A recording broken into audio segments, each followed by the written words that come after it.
Bismillahirrahmanirrahim. Bismillahirrahmanirrahim. Assalamualaikum warahmatullahi wabarakatuh. Innal hamdalillah nahmaduhu wa nasta'inuhu wa nastaghfiruh wa na'udzu billahi min shururi anfusina wa min sayyiati a'malina. May yahdihillahu fala mudilla lahu wa may yudlil fala hadiya lahu. Ashhadu an la ilaha illallah wahdahu la sharika lahu wa ashhadu anna Muhammadan 'abduhu wa rasuluhu wa la nabiyya ba'dahu.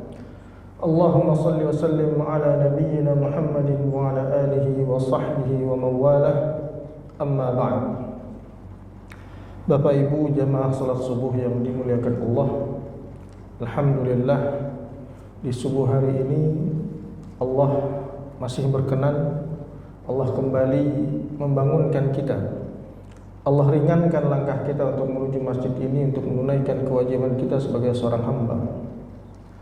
Salawat teriring salam semoga senantiasa tercurah pada tauladan kita Nabi besar Muhammad sallallahu alaihi wasallam. Insyaallah pagi ini kita akan membahas sebuah tema, sebuah pembahasan, yakni adakah orang tua yang durhaka kepada anaknya. Kita mengetahui tentang betapa besar kedudukan orang tua di dalam Islam. Kita mengenal istilah birrul walidain, bakti kepada kedua orang tua. Dan tidak ada keraguan dalam hal itu. Para ulama sepakat sejak awal sampai akhir nanti insyaallah bahwasanya birrul walidain merupakan salah satu amal kebaikan, salah satu ketaatan yang sangat besar pahalanya di sisi Allah Subhanahu wa taala. Allah berfirman misalnya dalam surat An-Nisa, wa'budullaha wa la tusyriku bihi syai'a wa bil walidaini ihsana. Dan sembahlah hanya Allah, jangan pernah mempersekutukan Allah dengan apapun, wa bil walidaini ihsana. Dan berbuat ihsanlah kepada kedua orang tua. Dalam ayat lain Allah juga berfirman, qul ta'alu atlu ma harrama rabbukum 'alaikum alla tusyriku bihi syai'a wa bil walidaini ihsana. Sama, perintah untuk tidak menyekutukan Allah lalu langsung disusul dengan perintah untuk berbuat ihsan kepada kedua orang tua. Artinya dalam beberapa ayat, Pak,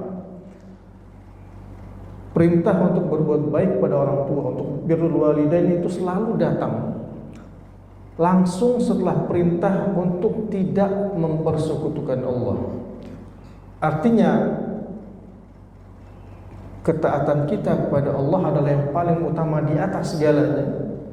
Lalu ketika terkait dengan muamalah, terkait dengan hubungan antar sesama manusia, maka yang berada pada posisi tertinggi adalah orang tua kita. Tentu saja kalau misalnya Rasulullah masih ada, maka Rasulullah yang paling tinggi. Tapi selain itu, maka orang tualah yang menempati posisi tertinggi untuk ihsan kita. Wa qadha rabbuka alla ta'budu illa iyyahu wa bil walidaini ihsana. Sama.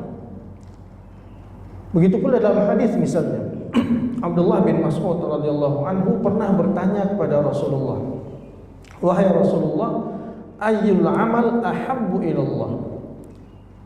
Amal apa yang paling dicintai oleh Allah Subhanahu wa taala? Beliau menjawab, as-salatu ala waqtiha. Salat pada waktunya. Lalu Abdullah kembali bertanya, "Tsumma ayyu?" Lalu apa lagi? Beliau menjawab, birrul walidain. Ya, bakti kepada kedua orang tua. Tsumma ayyu? Apalagi kata beliau? Rasulullah menjawab, al-jihad fi sabilillah. Bayangkan Pak. Pertama salat. Salat itu hubungan antara kita dengan Allah. Lalu setelah salat Rasulullah menjawab birrul walidain. Barulah setelah birrul walidain al-jihad fi sabilillah. Artinya kedudukan birrul walidain ini masih di atas jihad di jalan Allah. Makanya kita pernah mendengar riwayat tentang seseorang pemuda yang minta izin kepada Rasulullah untuk ikut jihad di jalan Allah. Dan kemudian Rasulullah bertanya, apakah kedua orang tua masih hidup? Masih, katanya. Lalu beliau perintahkan anak muda itu untuk pulang dan berbakti kepada kedua orang tuanya.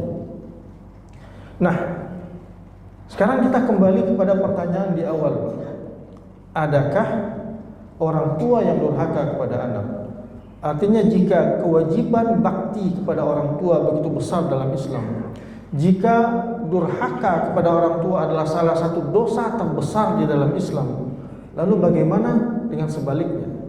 Apakah ada orang tua yang durhaka? Ada sebuah riwayat yang diceritakan oleh Syekh Abdullah Nasih Ulwan. Beliau menulis buku tentang Tarbiyatul Aulad fil Islam, pendidikan anak di dalam Islam. Di dalam kitab itu beliau meriwayatkan sebuah riwayat ketika ada seorang laki-laki, seorang bapak datang menemui Umar bin Khattab radhiyallahu anhu. Si bapak ini mengadukan kepada Umar tentang kedurhakaan anaknya.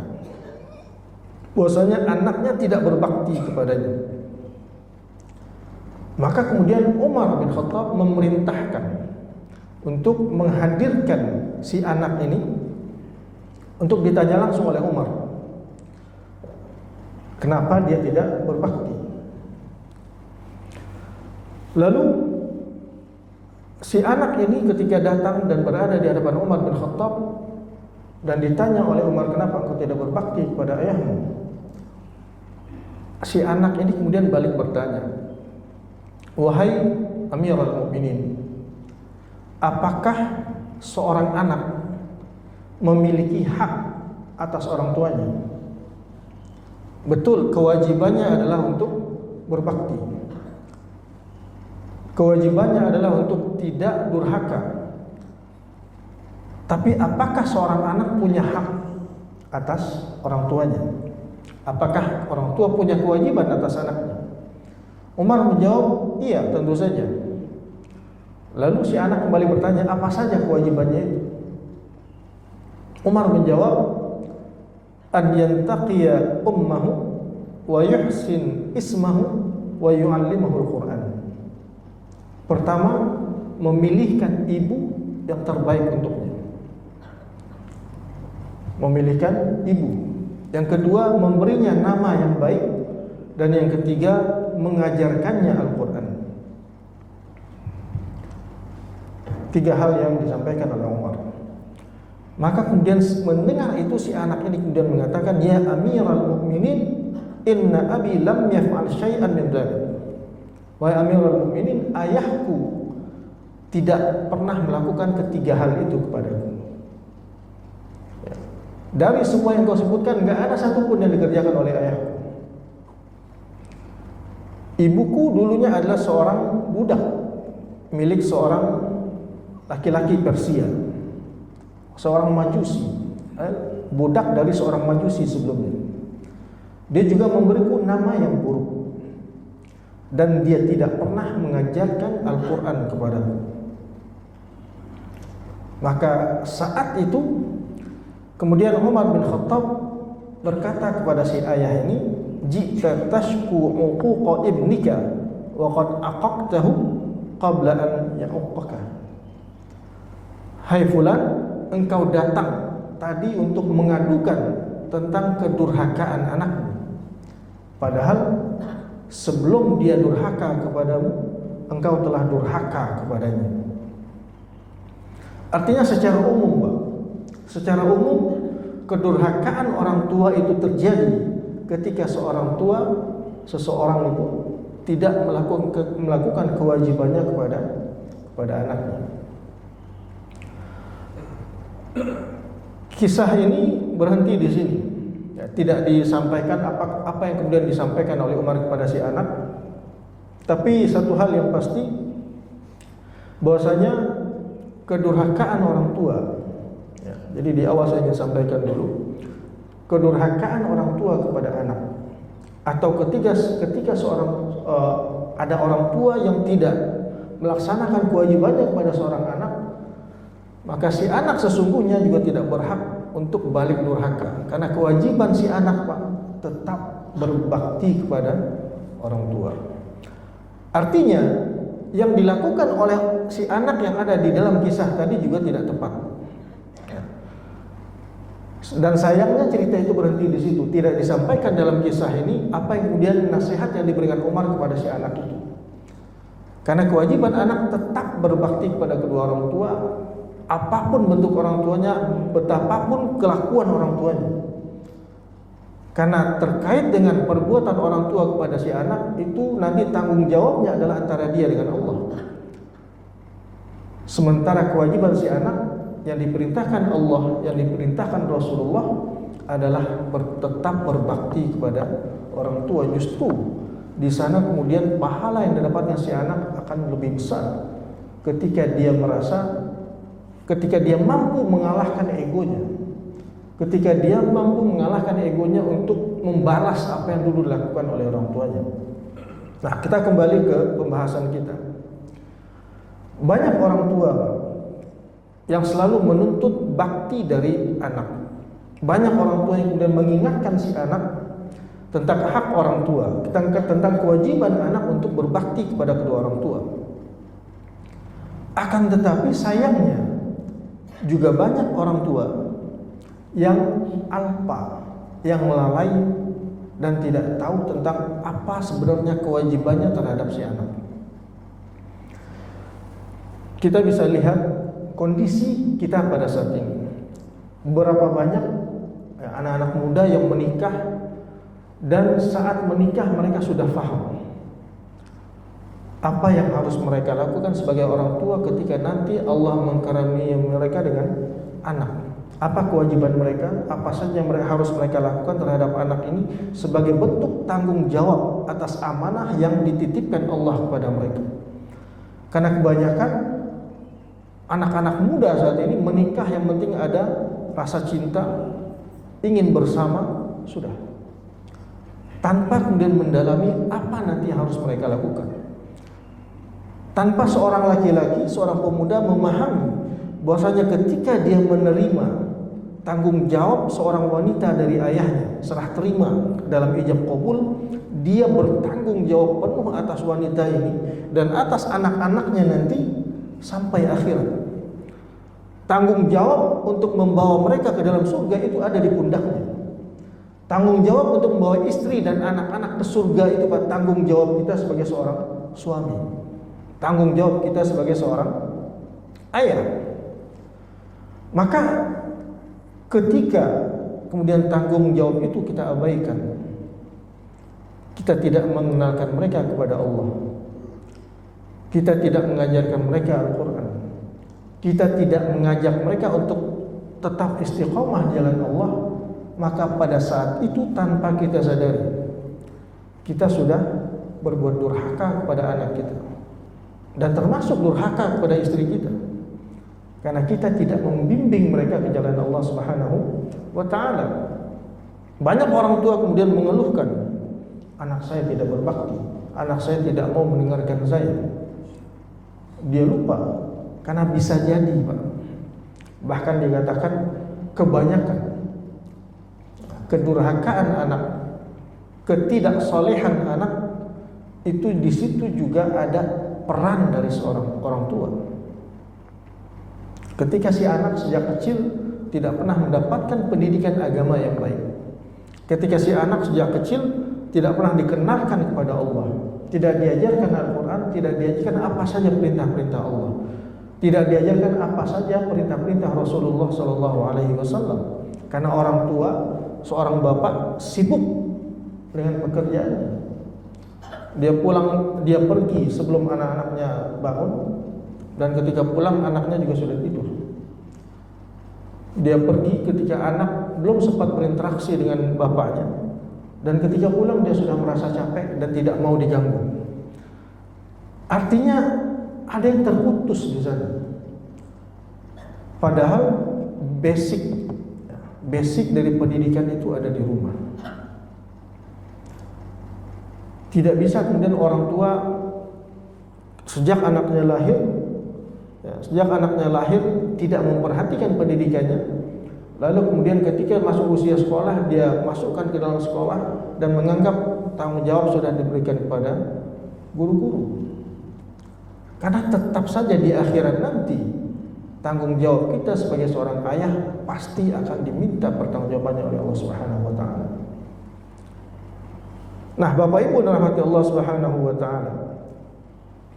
Jadi hal yang harus difahami oleh kita sebagai ayah, sebagai suami dan juga para pemuda yang akan menikah, bahwasanya menjadi orang tua tidak sekedar melahirkan anak dan tidak sekedar memberi makan saja. Karena makan setiap pasangan harus memahami bahwasanya anak adalah tanggung jawab yang sangat-sangat besar. Yang pertanggungjawabannya itu nanti sampai ke akhirat. Seorang ayah pasti ditanya oleh Allah. Kita semua pasti ditanya oleh Allah. Apa yang sudah kita lakukan untuk anak-anak kita? Apa yang sudah kita lakukan untuk membawa anak kita kepada Allah Subhanahu wa taala? Sehingga ketika orang tua memahami ini, maka dia akan berusaha untuk menjalankan kewajiban ini, menjalankan tanggung jawab ini dengan sebaik-baiknya, dan melakukan memfasilitasi seluruh bentuk pendidikan, seluruh aspek pendidikan yang dibutuhkan oleh seorang anak. Tidak hanya pendidikan formal, tapi pendidikan yang ada di rumah itu yang menjadi basic. Jadi orang tua tidak hanya bertugas untuk memberikan makan, tidak hanya bertugas memberikan pakaian, tempat tinggal, tapi jauh lebih besar dari itu. Dia bertanggung jawab untuk memberikan pendidikan akidah pada anaknya, mengenalkan anaknya kepada Allah, mengenalkan anaknya untuk beribadah kepada Allah, menanamkan nilai-nilai akhlak, nilai-nilai agama yang kemudian disertai dengan contoh, disertai dengan teladan. Dan keteladanan ini yang mungkin juga sulit kita dapatkan saat ini. Keteladanan ini yang kemudian juga sulit didapatkan oleh anak-anak pada masa ini. Maka kalau kita lihat kenakalan remaja pada masa sekarang misalnya, luar biasa memprihatinkan. Macam-macam terjadi. Bahkan sekarang kita tidak jarang membuka berita, isinya itu apa? Anak membunuh orang tua. Pernah baca? Pernah dengar ya? Anak bunuh orang tua karena hanya urusan sepele. Pengen beli motor nggak dibeliin, orang tuanya dibunuh. Minta duit nggak dikasih, orang tuanya dibunuh. Kira-kira apakah anak seperti ini pernah mendapatkan pendidikan agama di rumahnya? Kira-kira Pak, anak seperti ini apakah sudah dikenalkan kepada penciptanya sejak dini? Apakah anak-anak seperti ini pernah diajarkan Al-Quran oleh orang tuanya? Ditanamkan padanya nilai-nilai Al-Quran, nilai-nilai adab, nilai-nilai akhlak yang bersumber dari Al-Quran dan Sunnah. Ini saya rasa satu hal yang menjadi PR kita semua. Artinya pemuda, ya, anak-anak remaja, pemuda itu kan satu saat nanti mereka akan memimpin kita semua, yang akan menjadi pemimpin. Lalu apa yang diharapkan jika pemimpin itu lahir dari kondisi keluarga yang tidak bisa menanamkan nilai-nilai itu kepadanya, dari keluarga di mana orang tuanya durhaka kepada anaknya? Lalu jika kita tidak ingin menjadi seorang tua yang durhaka, maka setiap orang tua harus memahami dari mana dia memulai pendidikan anak-anaknya. Dan ternyata pendidikan anak itu tidak dimulai dari saat dia bisa berbicara atau dari saat dia masuk usia sekolah. Enggak. Pendidikan anak bahkan sudah dimulai dari sebelum mereka dilahirkan. Bahkan dari saat memilih ibu untuk anak-anak kita. Sebagaimana tadi riwayat tentang Umar bin Khattab, ketika Umar mengatakan salah satu kewajiban hak anak dari orang tuanya adalah dipilihkan ibu yang baik. Jadi pendidikan anak sudah dimulai dari saat kita memilih calon istri kita. Dari saat kita memilih siapa yang akan menjadi ibu dari anak-anak saya kelak. Karena ketika kita memahami konsep ini, memahami bahwasanya seorang istri dia akan menjadi ibu anak-anak kita, dan dia nanti yang paling banyak memiliki waktu, menghabiskan waktu bersama anak-anak kita, maka kita nggak akan sembarangan memilih istri, Pak. Tidak hanya melihat dari kecantikannya saja, tapi melihat dari bagaimana pendidikan dia, bagaimana dia memahami tanggung jawab dia sebagai seorang ibu. Makanya dalam hadis dari Abu Hurairah radhiyallahu anhu, Rasulullah sallallahu alaihi wasallam pernah bersabda, "Tunkahul mar'ah li arba'." Bahwasanya seorang wanita itu dinikahi karena 4 hal. Karena 4 alasan. Limaliha, wali hasabiha, wali jamaliha, wali diniha. Yang pertama karena hartanya.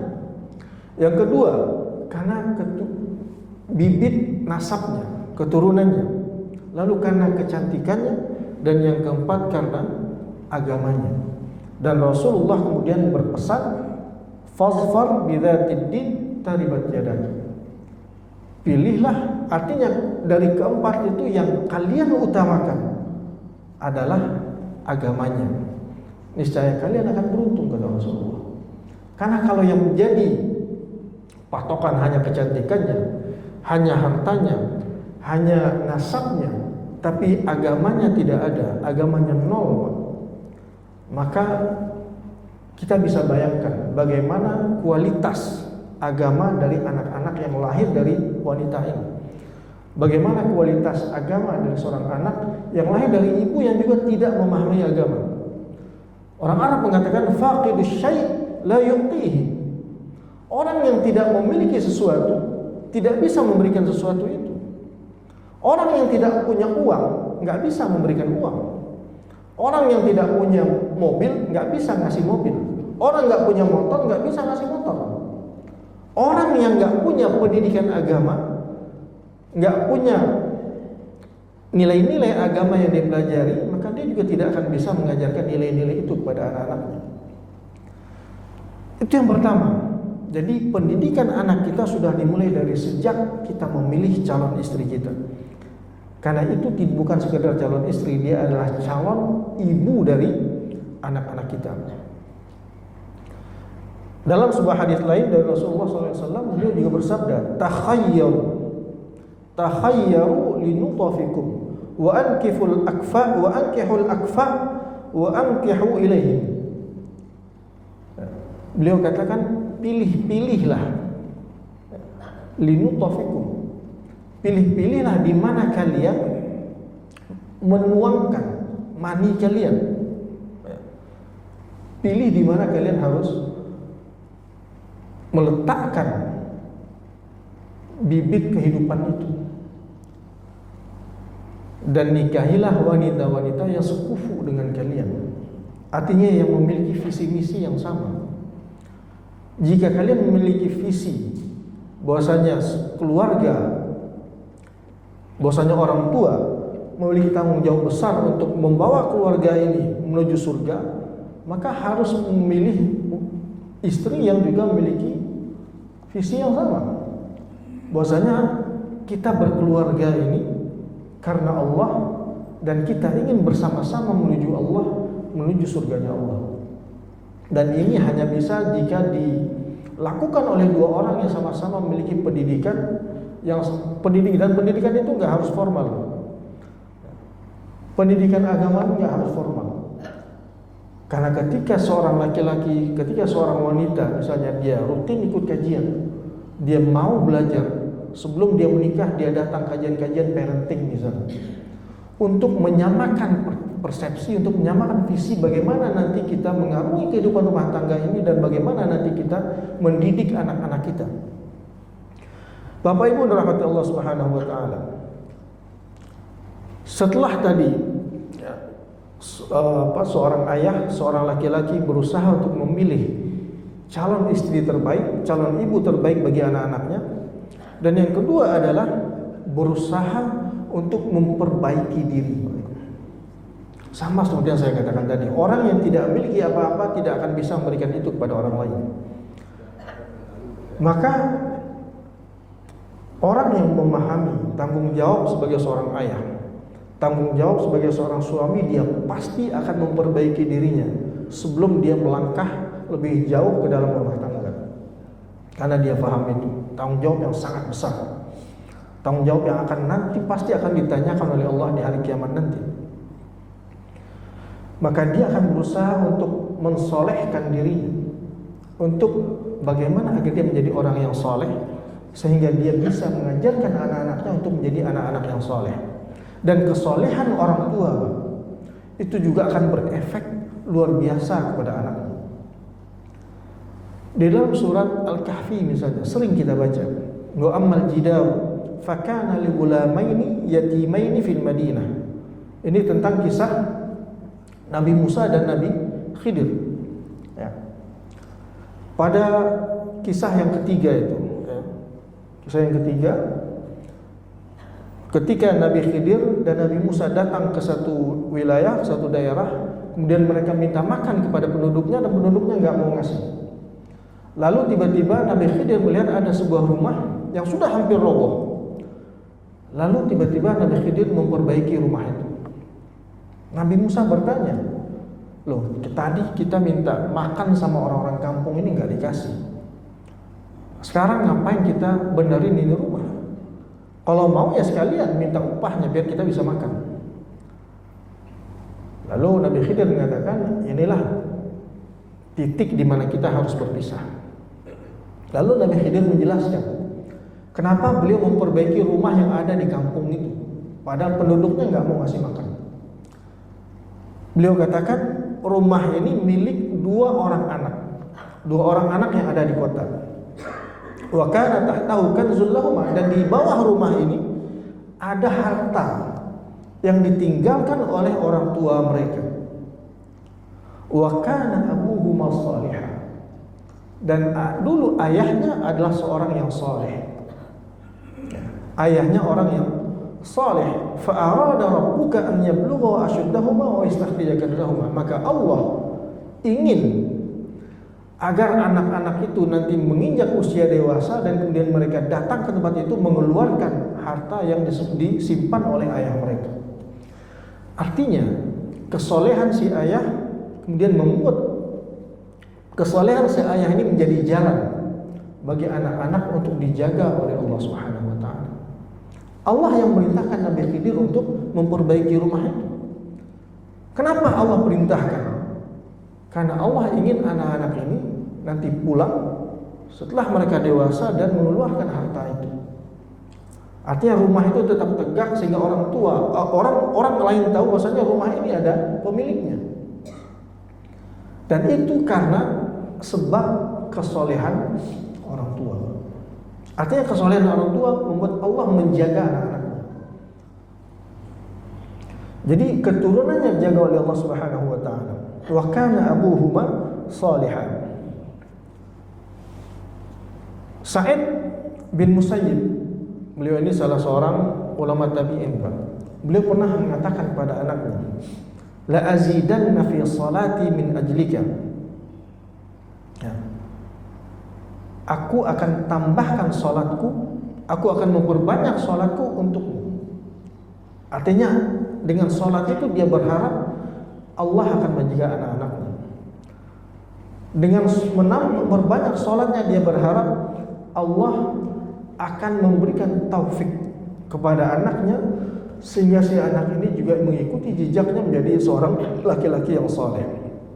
Dan kemudian dia baca ayat yang tadi, wa kana abuhuma salihah, bahwasanya dengan sebab kesolehan orang tua Allah jaga anak-anaknya. Itu yang kedua, bahwa seorang laki-laki harus berusaha untuk memperbaiki dirinya berusaha agar menjadi seorang laki-laki yang soleh sehingga dia bisa menularkan itu pada anak-anaknya, dan dengan kesolehannya mudah-mudahan Allah kemudian menjaga anak-anaknya. Lalu yang ketiga,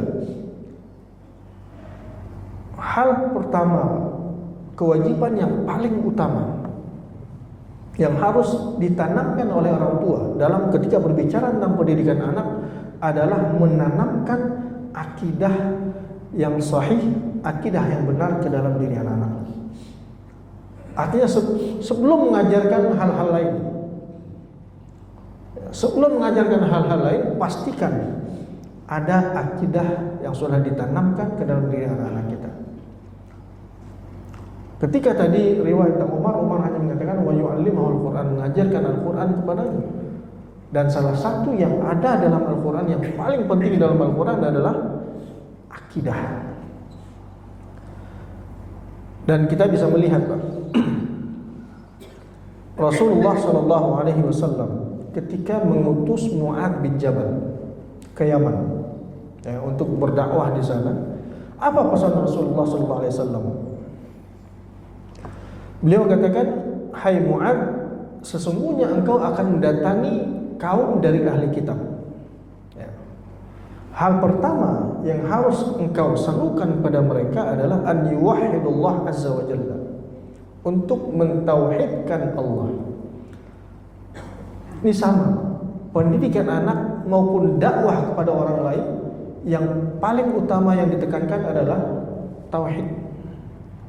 Mentauhidkan Allah, mengenalkan siapa Allah kepada anak-anak kita, mengenalkan bahwasanya Allah itu maha mendengar, Allah itu maha melihat, Allah itu maha mengetahui. Saya pernah membaca sebuah kisah atau orang bercerita tentang bagaimana saat dewasa dia mampu menjaga dirinya dari hal-hal yang diharapkan Allah. Bagaimana ketika sampai dewasa dia mampu untuk tetap berada dalam koridor ketaatan kepada Allah. Dia katakan ada beberapa kata yang diajarkan oleh ayah saya, dan itu kemudian saya ingat terus dan menemani hari-hari saya setiap hari. Dan kata-kata yang disampaikan olehnya simpel, sederhana, tapi sangat membekas karena terkait erat dengan akidah, terkait erat dengan bagaimana anak mengenal Allah Subhanahu wa taala. Ayahnya hanya mengajarkan, "Nak, ingat-ingat, Allah itu maha melihat. Apapun yang engkau lakukan dilihat oleh Allah.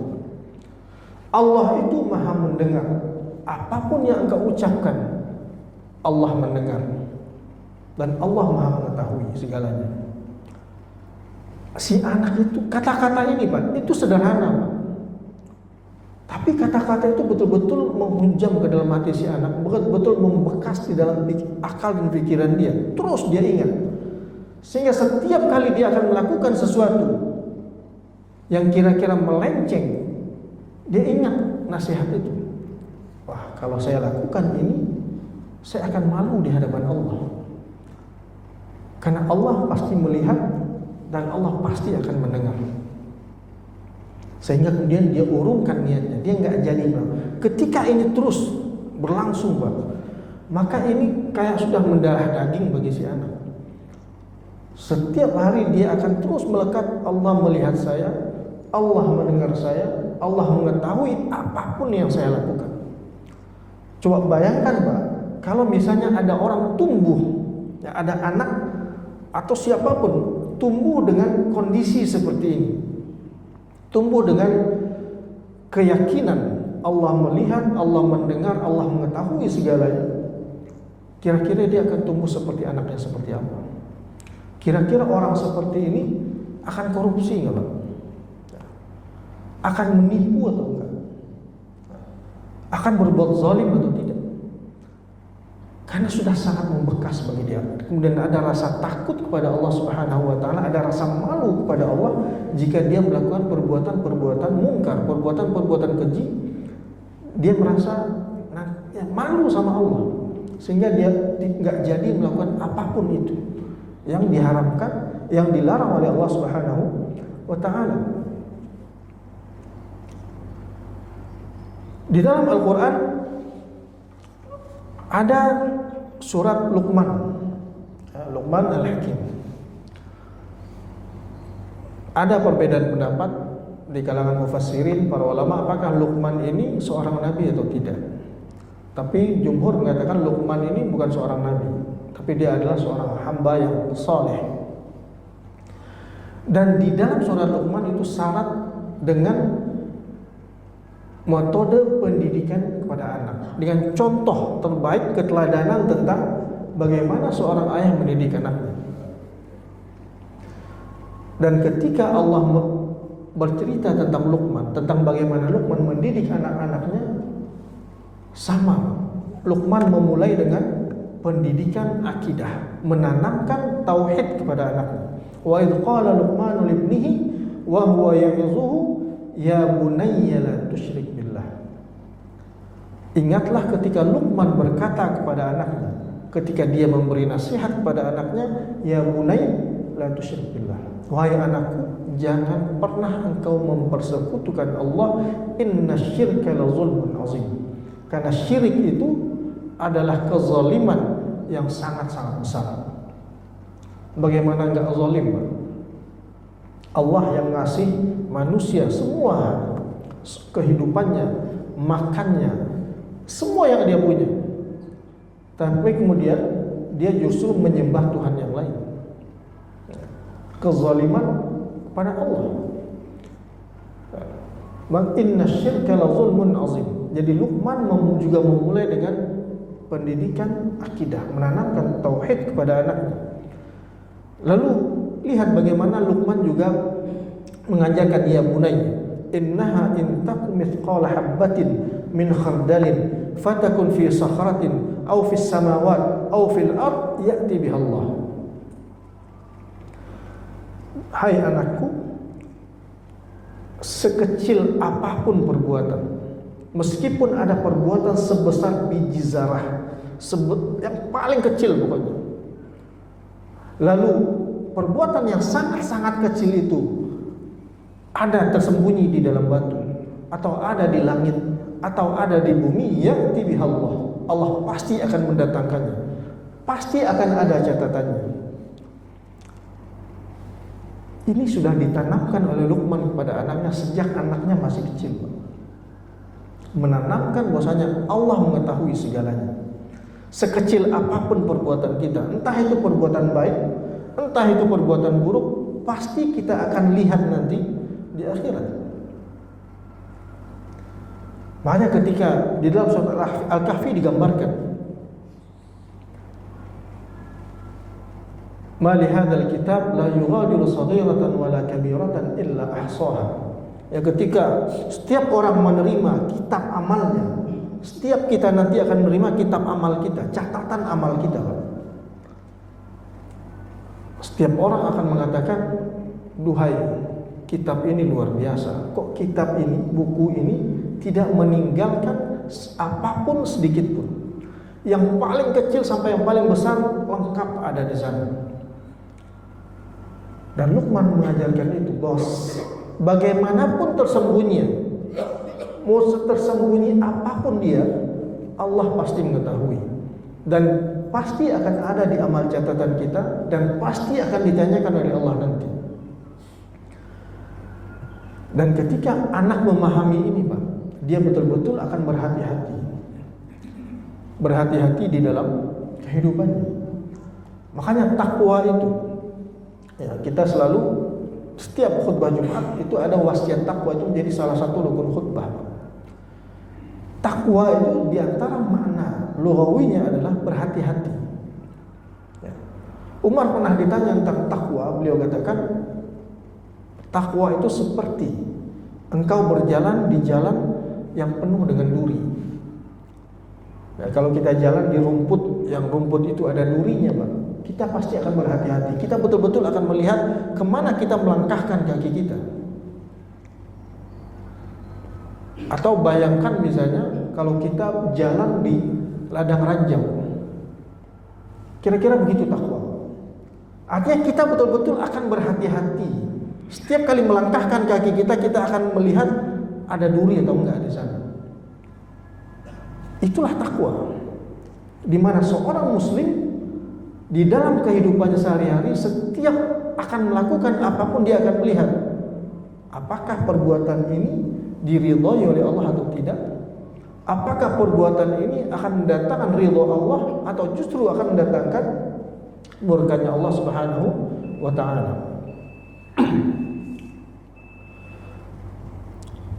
Jadi menanamkan akidah yang paling utama. Lalu yang berikutnya adalah membiasakan mereka untuk beribadah kepada Allah, membiasakan mereka untuk sholat sejak kecil, puasa sejak kecil dan seterusnya. Dan yang terakhir, berusaha untuk menjadi teladan terbaik bagi anak-anak. Baik, karena waktu yang terbatas, kita buka, silakan. Terima kasih atas penyampaiannya, Ustaz. Sebelum acara ditutup, kita buka sesi diskusi atau tanya jawab kepada jamaah kajian. Monggo kami persilakan Pak Subadi. Monggo. Baik, terima kasih. Assalamualaikum warahmatullahi wabarakatuh. Waalaikumsalam. Sharing pengalaman. Pertama, kami dibesarkan di keluarga keterbatasan ekonomi. Bayar atlet begitu itu pada orang yang memang alamnya kerja. Orang tua dari pagi sampai pagi itu kerja keras ke kota, daerah yang masih keluar. Dia jarang sekali menemui, tetapi orang tua berkewajiban memberikan, mengamankan pengayoman yang nantinya agar anak itu tumbuh bisa mendapat sekolah, mendapat ekonomi yang banyak. Hasilnya banyak sekali dari mereka yang kurang dari pagi sampai subuh tadi. Itu anak mereka masjid, mau sholat. Artinya tidak dimaknai kalau orang tua pasti sebab itu akan menolakkan. Karena apa? Kewajiban orang tua nafkah jelas, pendidikan serta ahlinya terutama. Yang kedua, kisah yang menyedihkan. Nabi Nuh ini Kaan, Sam, Yasir, Pet. Di antara tersebut yaitu Kaan adalah durhaka. Artinya orang tua yang betul Nabi Nuh nggak mungkin kan tidak ada anaknya. Kata-katanya takdir beda. Yang kedua, dia ini habis Quran, suara lantang. Pada akhirnya memberontak ke Indonesia. Akhirnya ini kalau corona di Demak, beberapa kejadian di Demak di mana membuat konten video anak SMA, anak SMP, SD, konten bersetubuh. Hasil telusuran riset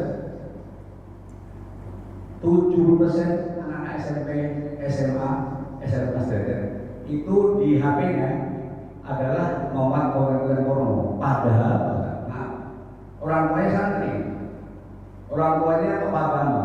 Artinya kita tidak boleh betul gegabah menjustifikasi atau mengatakan bahwa anak yang tidak baik itu adalah dikarenakan orang tuanya, tidak. Tetapi itu campur tangan pertama masyarakat, yang kedua budaya, betul-betul menjadi satu pemacu dan pemicu yang membuat anak-anak kita mungkin katakanlah demikian. Hal itu terjadi karena kita punya agama Islam, kadang-kadang kita mau di teori contoh yang real, an-najwatu dan iman. Habis pengajian akbar juga sama mengunduh, di masjid juga besi, sampah mengunduh, masjid besi, senda juga bilang, laptop bilang itu di masjid. Artinya kita mungkin perlu betul-betul membumi artinya bukan sekedar kita teori tapi harus kenyataan.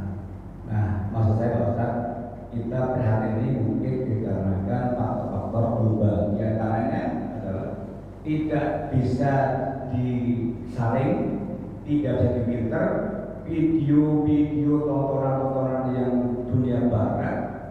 HP-HP anak kita itu menjadi konsumen tiap hari sehingga terjadi keluarga sama-sama WA itu dari pagi sampai pagi di pengajian, di masjid, di rumah, di rumah tangga, hampir semua itu adalah ya tadi sudah gandrung ya dengan kejadian ini. Mungkin yang perlu kita sepakati. Sedangkan kata itu kan kalau kita lihat dari kata Abu Taulah ya, dari kata Arab itu al-uquq yang durhaka adalah setara itu artinya itu perbuatan, ucapan yang melanggar atau yang orang tua. Mengapa arti durhaka adalah artinya memutus, merobek, memotong, membelah dan sebagainya. Jadi artinya kalau orang tua katakan durhaka itu saya kurang sependapat. Andai kata orang tua mungkin ya kewajiban orang tua, bukan durhaka, kewajiban orang tua. Di antara andai kata yang mungkin tidak lengkap itu karena faktor atau kondisi yang harus dia lakukan, tetapi bukan semata-mata pejabat disampaikan itu melanggar, bukan, tapi itu bentuk tanggung jawab kepada keluarga agar keluarganya mendapatkan kesejahteraan. Karena yakin sudah betul kalau kita meninggalkan yang miskin fakir itu dekat terhadap kafir, sehingga saya yakin betul ini menjadi berpikir bersama. Mungkin saya dulu saja kalau ada kata orang tua yang tidak ada yang namanya kelalaian, bukan sengaja. Kalau durhaka itu kan jelas ya melanggar. Maka di usul kalimat durhaka orang tua itu mungkin tidak tepat, mungkin apa kelalaian boleh atau kata boleh. Tapi kalau durhaka orang tua seolah anak itu adalah lebih tinggi, gitu. Karena harus dibagi. Ustaz Bapak terkait disampaikan itu agar tidak pas. Ini semata-mata kita dakwah, sama-sama kita dakwah bahwa wilayah yang kita ada adanya yang mungkin memiliki pengalaman sih kita seringkan demi ukhuwah demi Islam. Setelah itu kita bukan berarti saya menyadari yang diundang, tapi semata-mata bentuk kecintaan kita agar yang disampaikan itu bermanfaat. Demikian Ustaz. Sekian. Assalamualaikum warahmatullahi wabarakatuh. Waalaikumsalam warahmatullahi wabarakatuh. Terima kasih. Simpan dulu Ustaz. Kita buka satu lagi barangkali. Ada yang bertanya? Silakan Pak Sanusi. Assalamualaikum warahmatullahi wabarakatuh. Waalaikumsalam.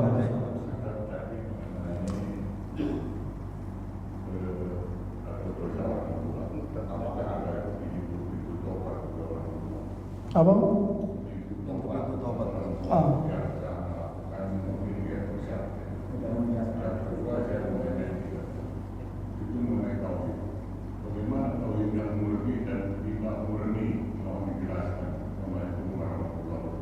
Waalaikumsalam warahmatullahi wabarakatuh. Dua dulu ya Ustaz ya? Ya. Silakan. Baik, terima kasih Bapak atas tambahan, masukan dan pertanyaannya. Terkait yang pertama,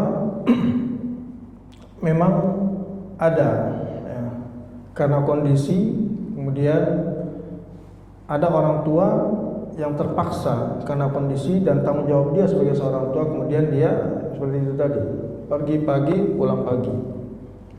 Jadi sebenarnya penekanan yang saya sampaikan di dalam materi tadi adalah orang tua yang melalaikan, orang tua yang mengabaikan pendidikan anaknya, orang tua yang tidak peduli apakah anaknya ini mengenal Allah atau tidak.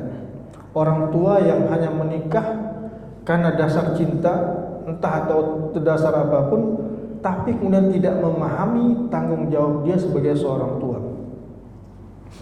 Betul, kesolehan orang tua juga tidak menjamin seorang anak menjadi soleh. Nabi Nuh adalah seorang nabi. Kita tidak mungkin mengatakan Nabi Nuh melalaikan tanggung jawabnya sebagai seorang ayah. Ada misalnya ustadz atau kiai, tapi kemudian anaknya dianggap sebagai sampah di masyarakat. Nah, dalam kasus-kasus seperti ini, Pak, kita tidak bisa kemudian menvonis, mengatakan itu si anak itu orang tuanya gimana sih? Orang ini kiai gimana sih? kemana-mana menasihati orang, tapi anaknya sendiri nggak bisa diurus. Ini perkataan yang nggak pantas, Pak. Kenapa? Karena kita nggak tahu berapa banyak doa yang sudah dipanjatkan oleh si ayah kepada Allah agar Allah memberikan hidayah kepada anaknya. Kalaupun kemudian sampai saat itu Allah belum memberikan hidayahnya, maka itu adalah hak Allah Subhanahu wa taala. Abu Talib, paman Rasulullah, sekuat tenaga melindungi Rasulullah dari orang-orang Quraisy. Tapi hidayah hanya milik Allah Subhanahu wa taala. Dan kita tahu sampai wafatnya Abu Talib tidak masuk Islam. Kita tidak bisa mengatakan bahwasanya Rasulullah tidak bisa berdakwah dengan baik. Karena sekali lagi hidayah itu milik Allah Subhanahu wa taala. Terkait dengan istilah durhaka, memang ini istilah memang agak-agak tidak nyaman ya, dibagi kita sebagai orang tua. Dan bahkan kalau kita lihat, Pak, kita buka-buka misalnya baca-baca, memang istilah durhaka kepada orang tua ini juga baru muncul belakangan.